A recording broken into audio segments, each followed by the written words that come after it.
শেষ পর্যন্ত ফরচুন বরিশালের মতো শক্তিশালী দল একেবারে কাপ তুলে নিয়ে যেন এমনকি চট্টগ্রামের মতো শক্তিশালী দলকে হারিয়ে কেমন আনন্দ উল্লাস করছে তারা বরিশালের টিম বাসের মধ্যে। এমনকি প্লেয়াররাও যেন একেবারে আনন্দ উল্লাসে মেতে উঠেছে তারা। এমনকি অনেককে দেখা গিয়েছে নেচে গিয়ে হেসে খেলে চলছে তারা বরিশালের দিকে।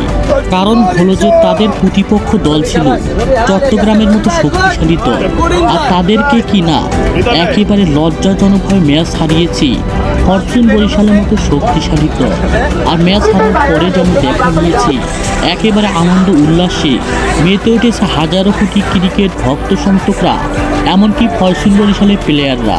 আর তাদেরকে যখন দেখা গিয়েছে মাঠের মধ্যে কেমন উল্লাস করেছিল টিম ম্যানেজমেন্টের সাথে, যা ছিল ভক্ত সমর্থকদের জন্য আনন্দদায়ক, এমনকি বরিশাল দলের জন্য ছিল একেবারে প্রশংসনীয় বিষয়।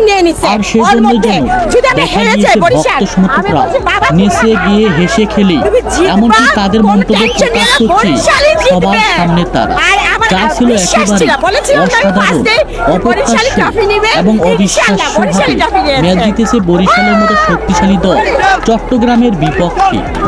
আসসালামু আলাইকুম সবাইকে। আমরা আজকে বরিশালে আসছিলাম, যেটা আমরা লাস্ট 2 দিন আগেও ঘোষণা দিয়েছিলাম যে আমরা 9 তারিখে বরিশালে আসবো।